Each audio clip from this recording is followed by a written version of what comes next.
What I'm about to reveal will fundamentally change how you think about China, American sovereignty, and the future of our country. While most Americans have been distracted by political theater and cultural wars, the Chinese Communist Party has been executing the most sophisticated economic conquest in human history, systematically purchasing American assets, infrastructure, and companies at a scale that threatens our national security and economic independence. This isn't about trade, disputes, or manufacturing competition. This is about a coordinated campaign to own and control critical American assets, from farmland that feeds our families to technology companies that power our economy, creating dependencies that can be weaponized against American interests whenever China chooses to do so. By the time I'm finished explaining what China has already purchased and what they're planning to buy next, you'll understand why this represents the greatest threat to American sovereignty since World War II, and why almost nobody in government or media is talking about the true scope of what's happening. Let me start with the Smithfield Foods acquisition. In 2013, most Americans probably remember this as a routine business transaction where a Chinese company bought a large American pork producer, but the Smithfield purchase represents far more than a simple corporate acquisition. It was the opening move in China's campaign to control America's food supply. WH Group, the Chinese company that purchased Smithfield, didn't just buy a meat processing company. They bought the largest pork producer in the United States, controlling 25% of American pork production, along with 460 American farms, totaling over 146,000 acres of prime agricultural land. This single transaction gave China direct control over a significant portion of the protein that feeds American families. But the Smithfield acquisition was just the beginning. Since 2013, Chinese entities have purchased over 350,000 acres of American farmland, including prime agricultural areas in Texas, Missouri, and North Carolina. This represents direct Chinese ownership of the land that grows American food, creating potential leverage over our most basic survival needs.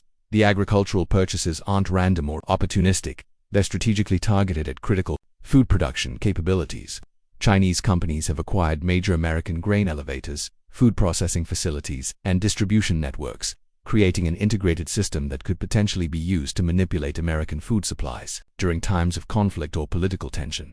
But agriculture represents just one front in China's economic warfare campaign. The technology sector has seen even more aggressive Chinese acquisition activity, with potentially devastating implications for American national security and economic competitiveness. Since 2010, Chinese companies and investment funds have spent over $200 billion acquiring American technology companies, often with direct funding and direction from the Chinese government. These acquisitions aren't driven by normal business considerations. They're part of China's strategic plan to acquire American technological capabilities and intellectual property. The Chinese government's Made in China 2025 plan explicitly calls for dominating 10 key technology sectors, including artificial intelligence, semiconductors, biotechnology, and advanced manufacturing. Rather than developing these capabilities independently, China has chosen to simply buy American companies that already possess the technologies they need. Take the case of Grindr, the popular dating app that was acquired by a Chinese gaming company. In 2016, most users probably thought this was just a routine business transaction, but intelligence agencies quickly recognized the national security implications. Grindr's database contained intimate personal information about millions of Americans, including detailed location data, personal preferences, and social connections. This information could be used to identify and potentially blackmail American government officials, military personnel, and other individuals with security clearances. The Chinese owners had access to information that could compromise American national security on a massive scale, all disguised as a simple app purchase. The government eventually forced the sale of Grindr, but this case illustrates how Chinese acquisitions often have hidden intelligence and control objectives that go far beyond normal business purposes. The real estate sector has seen similarly aggressive Chinese investment, but with different strategic objectives. Chinese buyers have purchased over $350 billion worth of American real estate since 2010, including residential properties, commercial buildings, and entire development projects. But the Chinese real estate purchases aren't just about investing money, they're about establishing physical presence and control within American communities. Chinese developers have built entire residential communities designed specifically for Chinese buyers, creating what some analysts describe as colonies within American territory. These developments often include Chinese schools, businesses, and cultural institutions that operate according to Chinese rather than American standards, while marketed as cultural exchange. These communities create enclaves where Chinese law and customs can effectively supersede American jurisdiction. The infrastructure sector has seen particularly concerning Chinese investment, with direct implications for American national security. Chinese companies have acquired or invested in American ports, airports, telecommunications networks, and energy facilities, the basic infrastructure that keeps American society functioning. China's H&A Group acquired a 25% stake in Hilton Hotels, giving them influence over a major American hospitality chain with locations near military bases and government facilities worldwide. Chinese companies have invested in American airports, ports, and shipping facilities, creating potential choke points that could be used to disrupt American commerce during conflicts. But perhaps most concerning is Chinese investment in American telecommunications infrastructure. Chinese companies like Huawei and ZTE have provided equipment for American cellular networks, internet infrastructure, and even government communication systems, creating potential backdoors for Chinese intelligence services. The Committee on Foreign Investment in the United States (CFI-US) has blocked some of these telecommunications deals, but Chinese investment in American communication infrastructure continues through more subtle means, including partnerships with American companies and investments in component suppliers. The financial sector has also seen significant Chinese penetration, with potentially devastating implications for American economic stability. Chinese companies and sovereign wealth funds have acquired stakes in major American banks, insurance companies, and investment firms, gaining influence over the institutions that manage American savings and investments. Chinese buyers have also become major purchasers of American government debt, owning over $1 trillion in U.S. Treasury bonds. This gives China significant leverage over American fiscal policy and the ability to potentially trigger financial crises by rapidly selling their bond holdings. But what makes China's economic warfare particularly effective is how it's disguised as a normal business activity and even marketed as beneficial to American workers and communities. Chinese acquisitions are often welcomed by local officials who see them as sources of investment and employment, without understanding the strategic implications.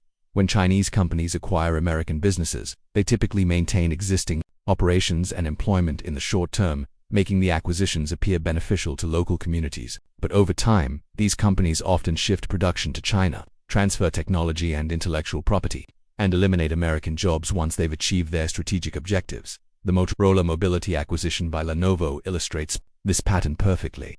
When Lenovo bought Motorola's smartphone business from Google in 2014, they promised to maintain American operations and employment. But within 3 years, Lenovo had moved most production to China and eliminated thousands of American jobs, while gaining access to Motorola's mobile technology patents and trade secrets. This bait-and-switch pattern has been repeated dozens of times across multiple industries, but American officials continue to approve Chinese acquisitions based on short-term promises rather than long-term strategic implications. The educational sector has seen particularly insidious Chinese influence operations designed to shape American attitudes and policies toward China. Chinese government-funded Confucius Institutes have been established at over 100 American universities, officially promoting Chinese language and culture, but actually serving as influence operations and intelligence-gathering platforms. These institutes give Chinese officials direct access to American academic institutions, students, and research facilities. They've been used to suppress discussions of sensitive topics like Taiwan, Tibet, and Hong Kong, while promoting Chinese government propaganda disguised as cultural education. The Chinese government has also provided significant funding to American universities for research projects, creating dependencies that can be leveraged to influence academic research and policy recommendations. Universities receiving Chinese funding often self-censor research that might be critical of Chinese policies or interests. But beyond direct acquisitions and investments, China has developed sophisticated methods for gaining control over American assets and infrastructure without formal ownership. Joint ventures, licensing agreements, and partnership deals allow Chinese companies to access American technology and markets while maintaining plausible deniability about their strategic objectives. The electric vehicle industry provides a perfect example of this more subtle approach. Chinese companies haven't directly acquired major American automakers, but they've become essential suppliers of batteries, rare earth minerals, and other critical components that American car manufacturers depend on. This supply chain control gives China the ability to disrupt American auto production without owning American car companies. If tensions escalate, China could cripple the American auto industry simply by restricting exports of critical components that American manufacturers can't easily source elsewhere. The pharmaceutical industry faces similar vulnerabilities, with Chinese companies controlling the production of over 80% of the active pharmaceutical ingredients used in American medications. This gives China potential leverage over American healthcare during any future conflict or political dispute. But what makes China's economic warfare particularly dangerous is how it's coordinated with broader strategic objectives rather than driven by normal business considerations. Every Chinese acquisition and investment serves multiple purposes: economic gain, technology transfer, intelligence gathering, and strategic positioning for potential future conflicts. The Chinese government's Belt and Road Initiative illustrates this coordinated approach on a global scale, while marketed as international development and trade promotion. The Belt and Road Initiative systematically creates economic dependencies that can be leveraged for political control. Countries that accept Chinese infrastructure investments often find themselves unable to repay Chinese loans, forcing them to grant China long-term control over strategic assets like ports, airports, and communication networks. This debt-trap diplomacy has given China effective control over critical infrastructure in dozens of countries worldwide. The same strategy is being applied within the United States, but more subtly and over a longer time frame. Chinese investments in American infrastructure, technology, and strategic assets are creating dependencies that could be weaponized during future conflicts or political disputes. But perhaps most concerning is how China's economic penetration is being coordinated. With broader influence operations designed to shape American political and public opinion, Chinese companies and organizations spend millions of dollars annually on American lobbying, political contributions, and public relations campaigns designed to maintain favorable policies toward Chinese investment. This influence operation extends beyond just lobbying to include funding American think tanks, academic institutions, and media organizations that produce research and reporting favorable to Chinese interests. The result is a policy environment where Chinese economic warfare is often portrayed as beneficial international cooperation rather than strategic threat. The coronavirus pandemic provided a preview of how China's economic control over American supply chains could be weaponized during crises. When China restricted exports of medical supplies and pharmaceutical ingredients during the early stages of the pandemic, American hospitals and healthcare systems faced critical shortages of essential supplies. This wasn't accidental, it was a demonstration of the leverage China has gained through decades of economic penetration and supply chain control. During future conflicts or political disputes, China could trigger far more severe disruptions by restricting exports of critical components and materials that American industries depend on. But the economic warfare goes beyond just supply chain vulnerabilities to include active manipulation of American markets and economic conditions. Chinese companies often receive massive government subsidies that allow them to undercut American competitors unfairly, driving American businesses out of markets and creating dependencies on Chinese suppliers.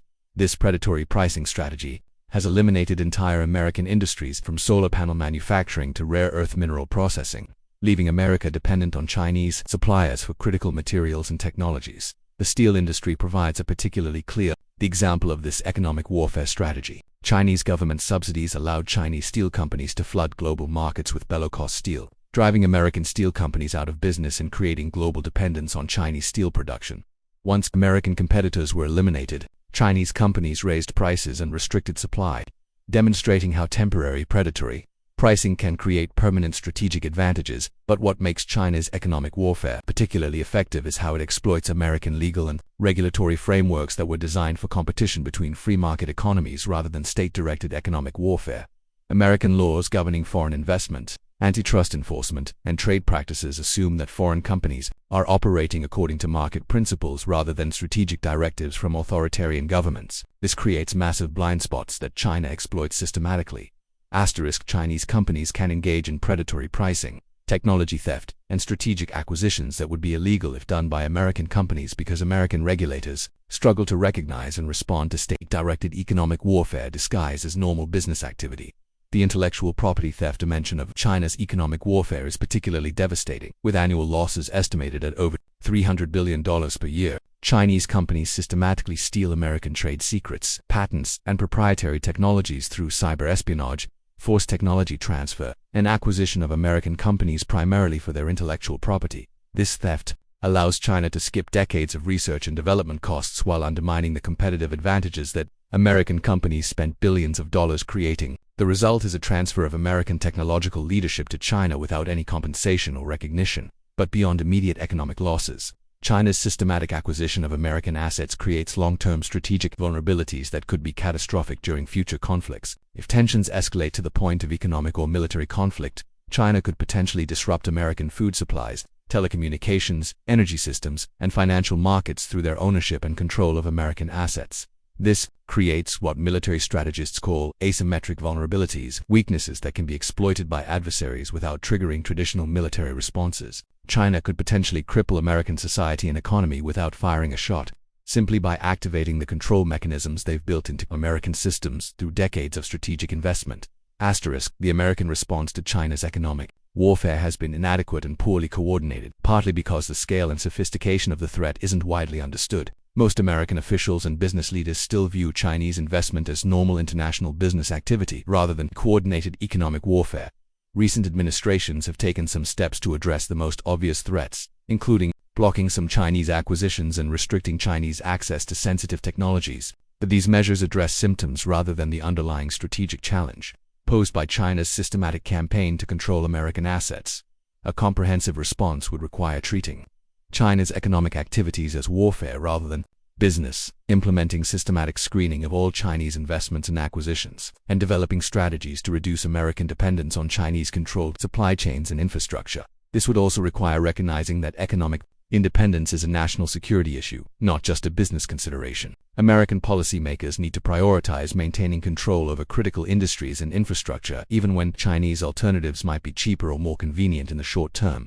But individual Americans also have roles to play in recognizing and responding to China's economic warfare. This means understanding the true ownership of companies and products, supporting American alternatives when possible, and demanding that elected officials take the economic warfare threat seriously. It also means recognizing that low prices and convenient services often come at the cost of strategic dependence on potentially hostile foreign powers. The cheap products and efficient services that Chinese companies provide today could become tools of coercion tomorrow if Americans allow China to gain too much control over critical systems. The window for effective response is closing rapidly. As China's economic penetration of American systems becomes more comprehensive and harder to reverse, every Chinese acquisition and investment makes American society more vulnerable to economic coercion and manipulation.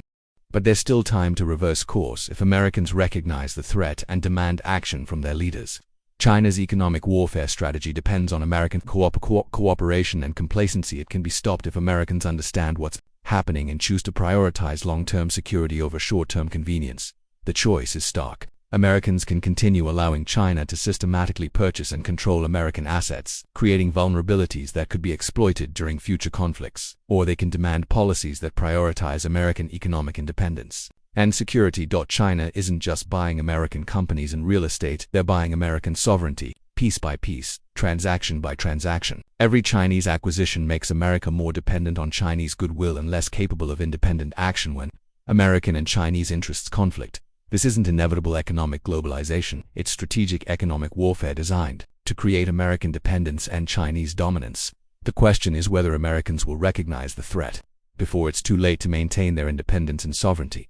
The economic war is already underway, and China is winning because most Americans don't even realize they're under attack. But awareness is the first step toward effective resistance. And there's still time to change course if enough Americans understand what's at stake. Your economic independence, your national security, and your children's future depend on recognizing China's economic warfare for what it is and demanding that American leaders prioritize American sovereignty over Chinese profits. The $1 trillion economic war isn't coming, it's already here, and the outcome will determine whether America remains an independent nation or becomes economically subordinate to Chinese interests. The choice is yours, but only if you make it before the conquest is complete.